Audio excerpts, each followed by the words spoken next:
जो शब्द यहां पर जो प्रयोग किया है, विश्राम में, परमेश्वर के विश्राम में प्रवेश करने का प्रतिज्ञा। विश्राम, परमेश्वर के वचन में कई स्थानों में ये शब्द का प्रयोग किया है विश्राम के विषय में। तो सबसे पहले यदि हम विश्राम के विषय में देखना है क्या है ये विश्राम, यहां पर जो वचन जो आए हैं विश्राम क्या है उसको हमें समझना है। उत्पत्ति का पुस्तक उसका 2 अध्याय उसका पहला पद से पढ़ेंगे। यो आकाश और पृथ्वी और उसकी सारी सेना का बनना समाप्त हो गया और परमेश्वर ने अपने काम जिसे वो करता था 7वें दिन समाप्त किया और उसने अपने किए हुए सारे काम से 7वें दिन विश्राम किया। उसने अपने किए हुए सारे काम से 7वां दिन विश्राम किया। तो एक विश्राम जो परमेश्वर अपने ओर से ठहराया है। तो सवाल यह है, क्या परमेश्वर को विश्राम करने की जरूरत है? कई बार लोग सवाल करता है परमेश्वर को विश्राम करने की क्या जरूरत है? तो प्रियो, ये विश्राम परमेश्वर को करने के लिए नहीं, विश्राम परमेश्वर का है।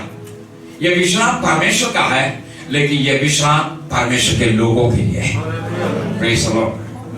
परमेश्वर का विश्राम है, लेकिन ये विश्राम परमेश्वर के अपने लिए नहीं, परमेश्वर के लोगों के लिए।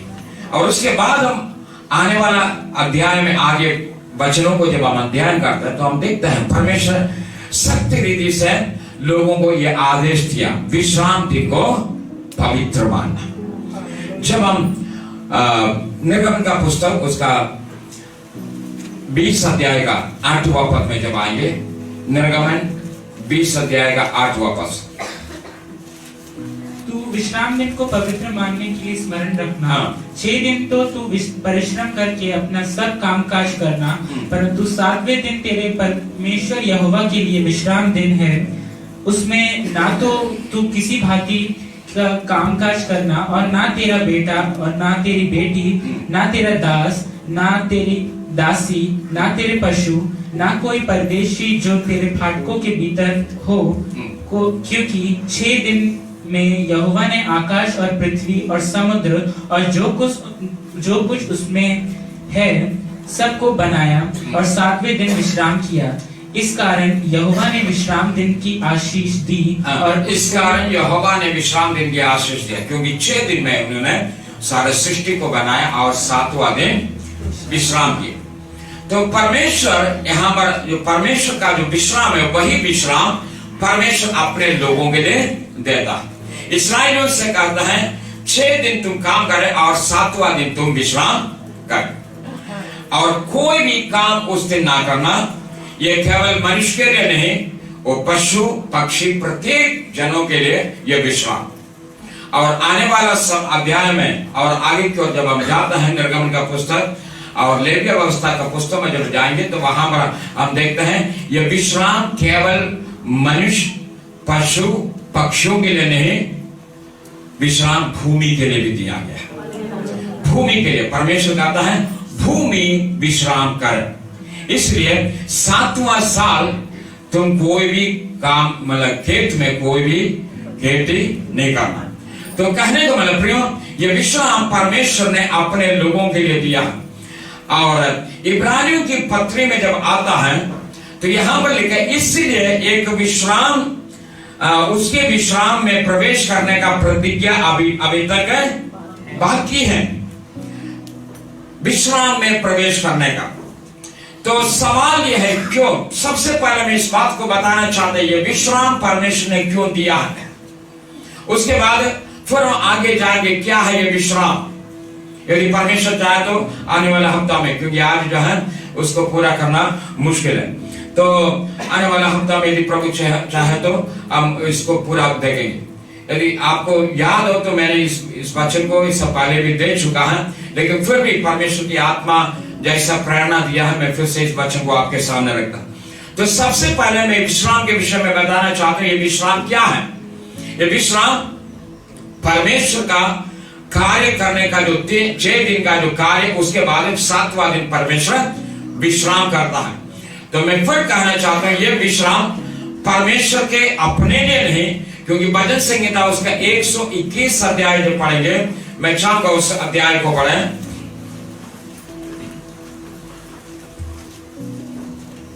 मैं अपनी आंखें पर्वतों की ओर लगाऊंगा, मुझे सहायता कहाँ से मिलेगी? मुझे सहायता यहोवा की ओर से मिलती है, जो आकाश और पृथ्वी का करता है। वो तेरे पाँव को टलने ना देगा, तेरा रक्षक कभी ना ऊँघेगा। तेरा रक्षक कभी ना ऊँघेगा। सुन, इसराइल का रक्षक ना ऊँघेगा ना सोएगा। हाँ, इसराइल का रक्षक ना कभी सोता है ना कभी ऊँघता है। तो ये हमारा परमेश्वर। तो परमेश्वर को किसी विश्राम की जरूरत नहीं, परमेश्वर को किसी निद्रा की जरूरत नहीं, परमेश्वर को सोने की जरूरत नहीं, लेकिन फिर भी हम देखते हैं परमेश्वर अपने लोगों को निद्रा प्रदान करता है। भजन संहिता 127 अध्याय में जब आता है, वहां पर इस प्रकार से लिखा, परमेश्वर अपने प्रियों को यूं ही नींद प्रदान करता है। जो परमेश्वर स्वयं नहीं जो सोता है, जो परमेश्वर कभी विश्राम नहीं करता है, वही परमेश्वर अपने लोगों को निद्रा भी देता है, अपने लोगों को विश्राम भी देता है। Praise the Lord, hallelujah. तो प्रियो, सबसे पहले मैं इस बात को कहना चाहता हूं, हमारा परमेश्वर अपने लोगों की स्तुति लेने चिंता करने वाला परमेश्वर है, अपने लोगों को चिंता करने वाला परमेश्वर। कभी भी परमेश्वर इस बात को नहीं चाहता है मनुष्य परिश्रम करके थक जाए, हार जाए, पराजित हो जाए या श्रमित हो जाए। परमेश्वर कभी भी इस बात को नहीं चाहता है। परमेश्वर अपने लोगों को विश्राम चाहने वाला परमेश्वर है। हालेलुया। उसका सबसे अच्छा एक उदाहरण है हमारा प्रभु यीशु मसीह का शब्द है। प्रभु यीशु मसीह कहता है, ये थके मांदे बोझ से तबे लोगों मेरे पास आओ, मैं तुम्हें विश्राम दूंगा। हालेलुया। वही हमारा प्रभु यीशु मसीह है जो अपने लोगों को विश्राम देता है। Praise the Lord, hallelujah. आज भी प्रभु यीशु मसीह दुनिया को पुकारता है, दुनिया को पुकारता, अपने पास बुलाता है, तुम मेरे पास हो, मैं तुम्हें विश्राम दूंगा। लोग चाहता है कि किसी न किसी हमें कुछ आराम मिल जाए, लेकिन उनको आराम नहीं मिलता है। इस संसार के कार्यों में इतना व्यस्त हो जाता है जिसकी वजह से उनको आराम नहीं मिलता है। वो चिंताओं में इतना डूब जाता है, उनको आराम नहीं मिलता है। रात की निद्रा भी उनको आराम नहीं देता है, बेचैन हो जाता है। लेकिन वही समय प्रभु यीशु मसीह कहता है, मैं तुम्हें विश्राम दूंगा। तो सबसे पहले मैं ये बात कहना चाहता हूं, हमारा परमेश्वर अपने लोगों के लिए चिंता करने वाला परमेश्वर है। Praise the Lord, hallelujah. तो जब हम और विश्राम के विषय में और हम आगे की ओर जब देखते हैं, पुराना नियम का विश्राम, जब हम लेवी व्यवस्था का पुस्तक उसका 25 अध्याय में जब आएंगे, लेवी व्यवस्था 25 अध्याय विश्राम के विषय में मैं थोड़ा यहाँ से पढ़वाना चाहता हूँ। पढ़िए उसका पहला पद। फिर यहोवा ने सिनै पर्वत के पास मूसा से कहा, इसराइलियों से कह कि जब तुम उस देश में प्रवेश करो जो मैं तुम्हें देता हूँ, तब भूमि को यहोवा के लिए विश्राम मिला करे। 6 वर्ष तो अपना अपना खेत बोया करना, और 6 वर्ष अपनी अपनी दाख की बारी छाट कर देश की उपज इकट्ठी किया करना। परंतु 7वें वर्ष भूमि को यहोवा के लिए परम विश्राम काल मिला करे। उसमें ना तो अपना खेत बोना और ना अपनी दाख की बारी छाटना। जो कुछ काटे हुए खेत में अपने आप से उगे उसे ना काटना, और अपनी बिन छाटी हुई दाखलता की दाखों को ना तोड़ना, क्योंकि वो भूमि के लिए परम विश्राम का वर्ष होगा। भूमि के विश्राम काल ही की उपज से तुमको और तुम्हारे दास दासी को और तुम्हारे साथ रहने वाले मजदूरों और परदेशियों को भी भोजन मिलेगा, और तुम्हारे पशुओं का और देश में जितने जीव जंतु हों उनका भी भोजन भूमि की सब उपज से ही होगा। और आगे 8वां पद से 7 विश्राम वर्ष अर्थात 7 गुना 7 वर्ष गिन लेना। 7 विश्राम वर्षों का ये समय 49 वर्ष होगा। तब 7वें महीने के 10वें दिन को अर्थात प्रायश्चित के दिन जयजयकार के महाशब्द। यहाँ पर सबसे पहले अभी हमने जो भाग जो पढ़ा है वो है सबत का वर्ष, ठीक है। फिर यहोवा ने सिनै पर्वत पर पास मूसा से जो कहा, 7वां वर्ष 6 वर्ष तुम अपनी भूमि में खेती करो और 7वां वर्ष भूमि को विश्राम दे। तो 6 दिन केवल काम करने का आदेश है, और 7वां दिन भूमि को विश्राम है। और उसके बाद जब 8वां पद से जो पढ़ेंगे तो इसको जुबली वर्ष कहा जाता है। जुबली वर्ष 7 विश्राम वर्ष को गिनना। 7 विश्राम वर्ष को गिनने का मतलब 7 गुना 7 तो 49 वर्ष गिनने के बाद उसके बाद अगला वर्ष जो 50वां वर्ष जिसको जुबली वर्ष कहा जाता है। तो देखिए उसमें परमेश्वर क्या क्या नियम देता है।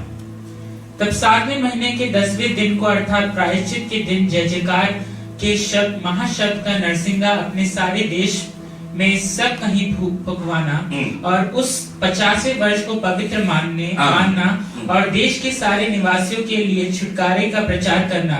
वो वर्ष तुम्हारे यहाँ जुबली कहलाए। उसमें तुम अपनी अपनी निज भूमि और अपने अपने घराने में लौटने पाओगे। तुम्हारे यहाँ वो 50वां वर्ष जुबली का वर्ष कहलाए। उसमें तुम ना बोना और जो अपने आप उगे उसे भी ना काटना और ना बिन छाटी हुई दाखलता की डाकों को तोड़ना, क्योंकि वो जो जुबली का वर्ष होगा वो तुम्हारे लिए पवित्र होगा।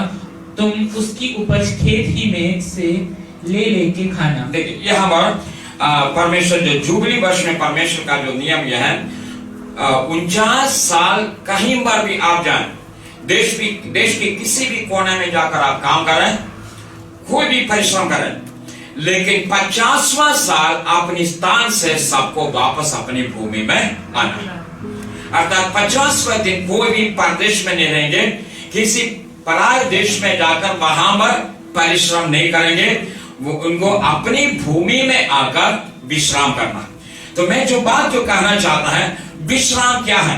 पुराना नियम का विश्राम परमेश्वर अपने लोगों के लिए एक समय निश्चित किया था। 7वां दिन, सबसे पहले 6 दिन काम करे और 7वां दिन विश्राम करे। और 23वां अध्याय में जब आएंगे, 23वां अध्याय उसका 3 पद से पढ़े।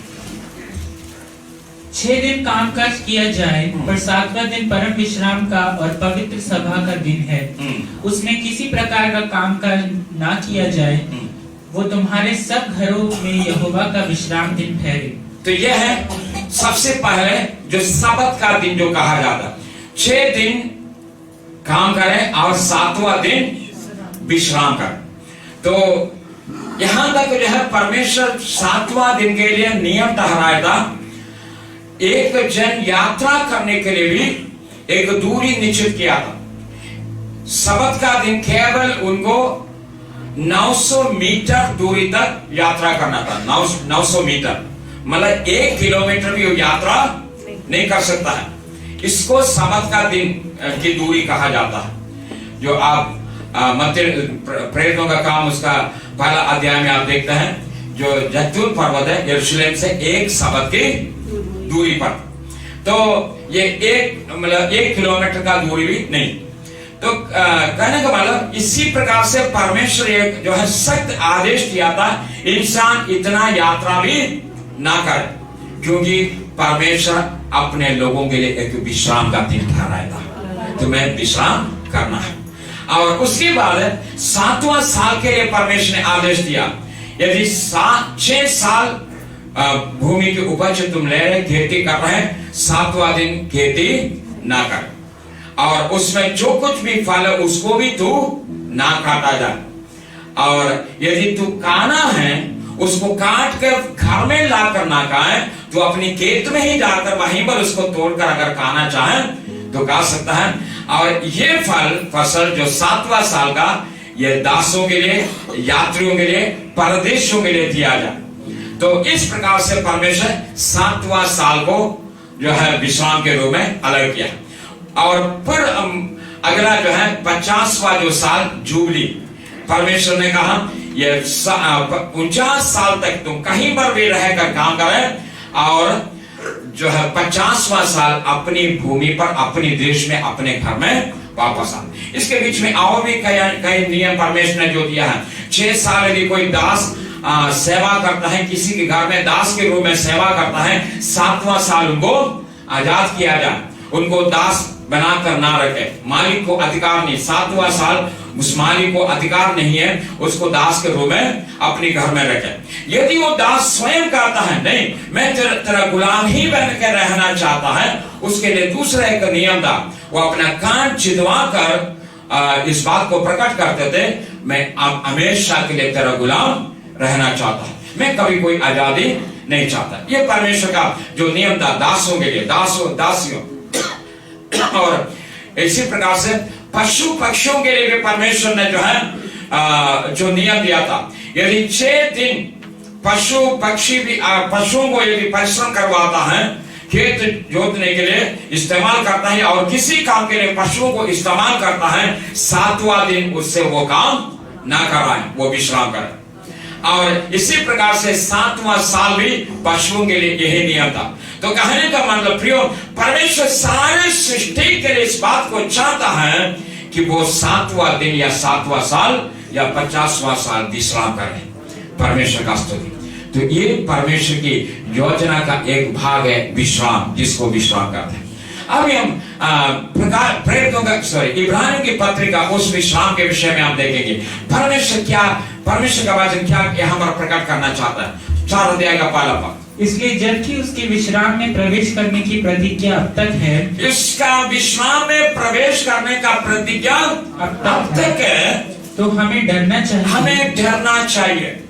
अर्थात आज भी परमेश्वर के लोगों के लिए, नया नियम के विश्वासियों के लिए प्रियो, आज इस भवन के अंदर इस छत के नीचे हम जो बैठे हैं, हम सबके लिए परमेश्वर का वचन कहता है आज भी विश्राम का एक प्रतिज्ञा बाकी है।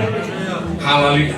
और उसके आगे के भागों को जो पढ़ेंगे वहां पर लिखा है, यदि यहोशू ने इस्राएलियों को विश्राम दिलाया होता तो दोबारा ये कहने की जरूरत नहीं था। अब पढ़ेंगे 4 अध्याय 8वां पद से पढ़ेंगे।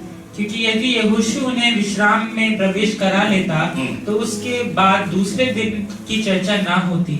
अतः जान लो कि परमेश्वर के लोगों के लिए सब्त का विश्राम बाकी है। परमेश्वर का लोगों के लिए सब्त का विश्राम अभी भी बाकी है। परमेश्वर का स्तुति। तो प्रियो, यहोशू जो इस्राएलियों को विश्राम में प्रवेश कराने के बाद है, ये तो हम सब जानते हैं, लेकिन फिर भी मैं आपका ध्यान ले जाना चाहता हूं। जब मूसा सीनाई पर्वत पर भेड़ बकरों को चराते हुए सीनाई पर्वत के पास जब आता है, वह निर्गमन का पुस्तक उसका 3 अध्याय में जब आएंगे, आप उस भाग को निकालें।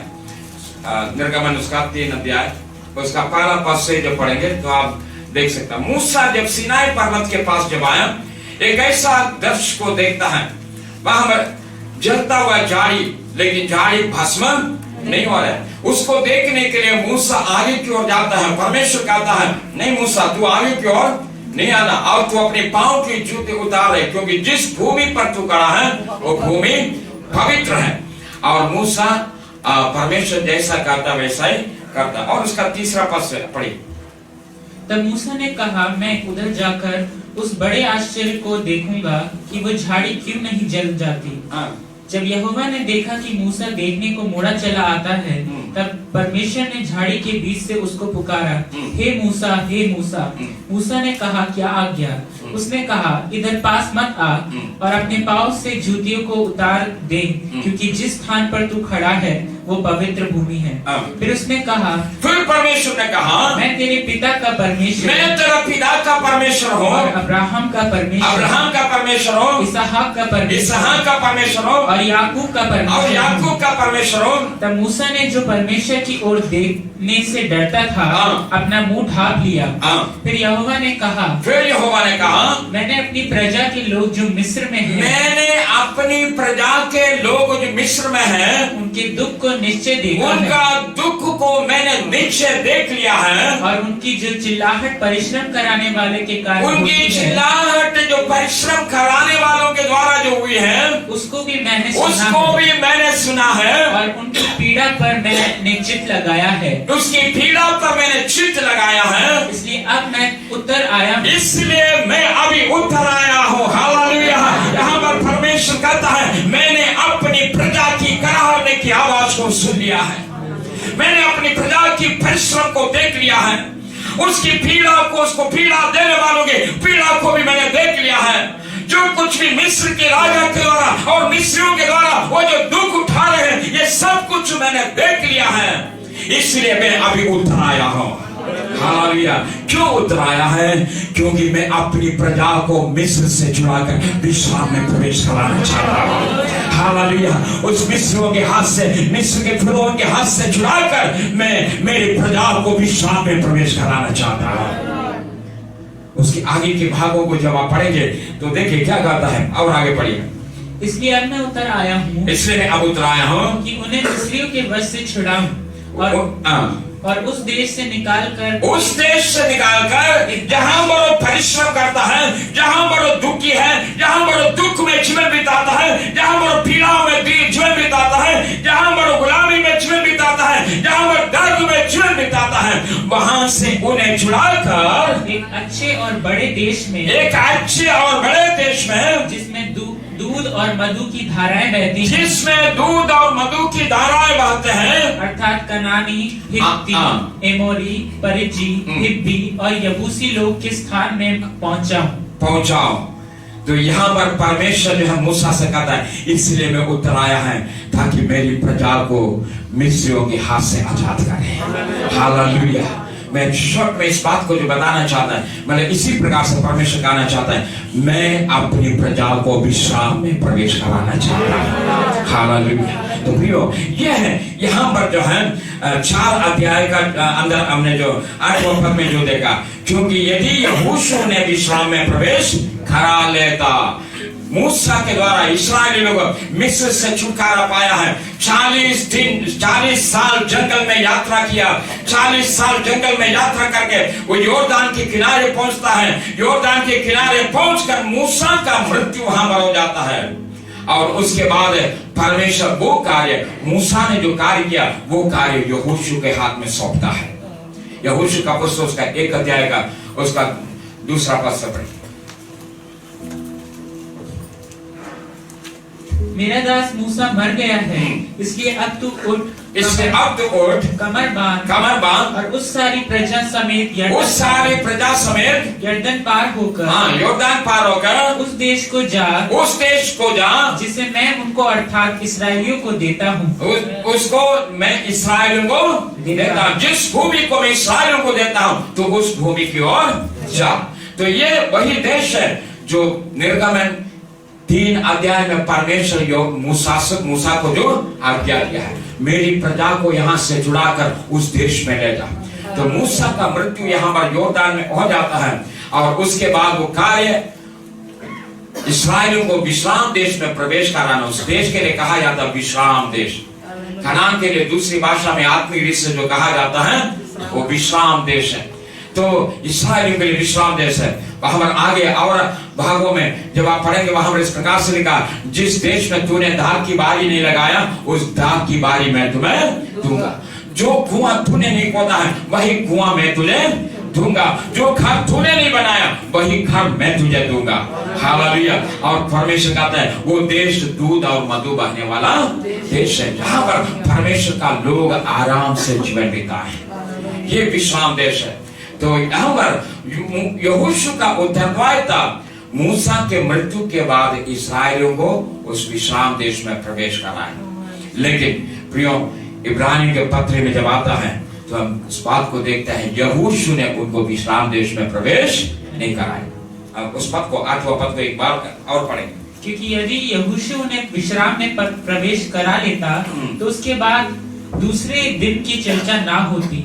अतः जान लो कि परमेश्वर के लोगों के लिए सत्य का विश्राम 95 उसका 7 और 8वां पद को पढ़े।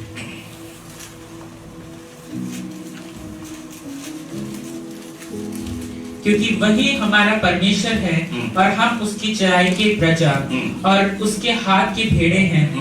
भला होता कि आज तुम उसकी बात सुनते। अपना हृदय ऐसा कठोर मत करो जैसे मरीबा में वो मस्सा के दिन जंगल में हुआ था। 8वां पद। अच्छा, यहाँ पर परमेश्वर का वचन इसका 4 पद से जो पढ़ेंगे पृथ्वी की गहरे स्थान उसके हाथ में है और पहाड़ों की चोटियां भी उसी के हैं। तीसरा पद, क्योंकि यहोवा महान ईश्वर है और सर बेटा मैं इब्रानी की पत्री जो कह रहा है, इब्रानी की पत्री 4 अध्याय का तीसरा पद। परंतु हम जिन्होंने विश्वास किया है उस विश्राम में प्रवेश करते हैं, जैसा उसने कहा, मैंने अपने क्रोध में शपथ खाई कि वे मेरे विश्राम में प्रवेश करेंगे। यहाँ पर परमेश्वर कहता, मैं क्रोध में आकर उनसे कहा वे मेरे विश्राम में प्रवेश ना करने पाएगा। और 11वां पद भजन संहिता उसका 95 का 11वां पद पढ़े।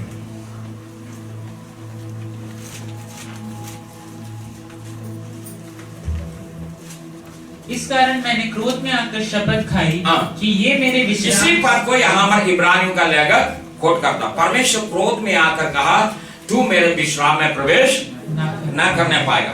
तो यहाँ पर परमेश्वर का दास इब्रानियों का लेखक कहता है, जब दाऊद ने यह बात को लिखा, जब ऑलरेडी इस्राएली लोगों को लेकर परमेश्वर मूसा से जो कहा मैं अपने लोगों को उस देश में प्रवेश कराऊंगा या तुम उसको लेकर वहां पर जाओ, और उस कार्य को यहोशू ने पूरा किया।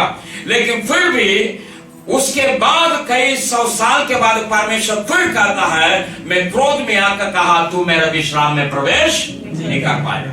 ठीक है, भजन संहिता के अंदर। तो ये सवाल है, यदि परमेश्वर ने दोबारा इस बात को कहा है तो वो विश्राम में यहोशू ने उनको प्रवेश नहीं कराया, वो विश्राम आज भी बाकी है। तो प्रियो, आज हम परमेश्वर के भवन में बैठे हुए प्रभु के लोगों, यदि वो विश्राम आज भी बाकी है तो सवाल यह है ये विश्राम किसके लिए है? ये विश्राम परमेश्वर किसके लिए रखा है? इब्रानियों का लेखक नया नियम की कलीसिया के लिए इस बात को कहना चाहता है, ये विश्राम परमेश्वर हमारे लिए और आपके लिए रखा है। हालेलुया। इसलिए परमेश्वर का वचन क्या कहता है?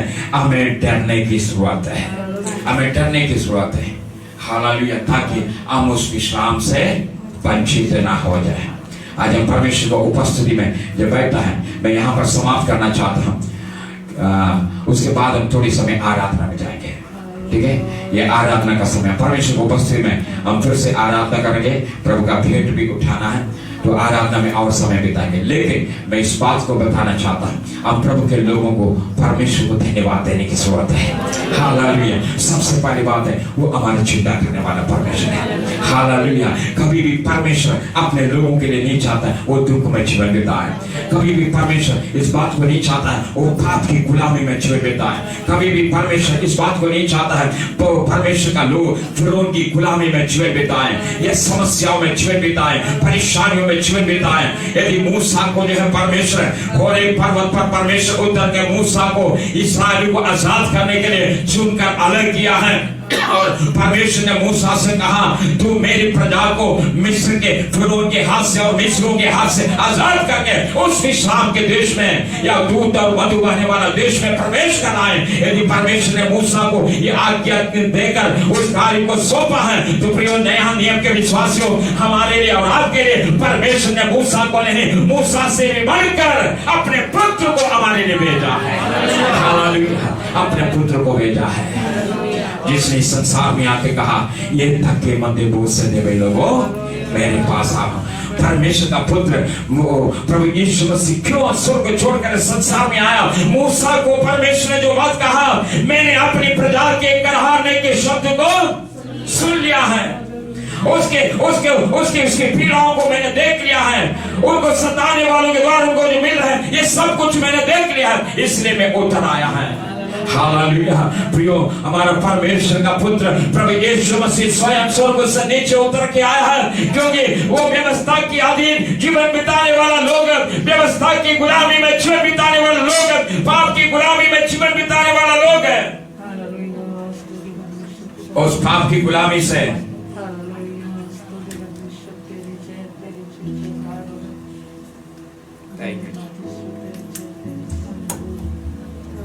उस गुलामी से आजाद करने के लिए हमारा प्रभु यीशु मसीह स्वर्ग को छोड़कर संसार में आए। हालेलुया। जो प्रभु यीशु मसीह संसार की सेवा जो करते समय जो भीड़ को देखता है, प्रभु यीशु मसीह कहता है मुझे तरस आता है, मुझे तरस आता है, इस भीड़ को देखकर मुझे तरस आता है। बीमारों को जब देखते थे प्रभु यीशु मसीह कहता मुझे तरस आता है। रोगियों को लेकर जब लोग आता है यीशु के पास भीड़ आते थे, यीशु मसीह कहता मुझे इन पर तरस आता है। वो हाथ बढ़ाकर रोगों को चंगा किया है, रोगियों को चंगा किया है, पीड़ितों को वो छुटकारा दिया है, भूखों को वो खिलाया है। हालेलुया। तो प्रियो, इसी के लिए हमारा प्रभु यीशु मसीह संसार में आया है। हालेलुया। और वो विश्राम वहां पर समाप्त हुआ है, प्रभु यीशु मसीह के द्वारा तैयार किया गया वो विश्राम आज भी बाकी है। जिस विश्राम में प्रवेश करने के लिए प्रिय प्रभु के लोगों हम और आप दौड़ रहे हैं। हालेलुया। इससे हम परमेश्वर को धन्यवाद देंगे, हम परमेश्वर को धन्यवाद देंगे। क्यों ना हम अपने स्थान में खड़े हो जाए, परमेश्वर को धन्यवाद देंगे। Hallelujah, hallelujah. Thank you Jesus. Hallelujah, hallelujah. प्रभु इस वचन के द्वारा हम सबको आशीष है। Thank you lord. हालेलुया।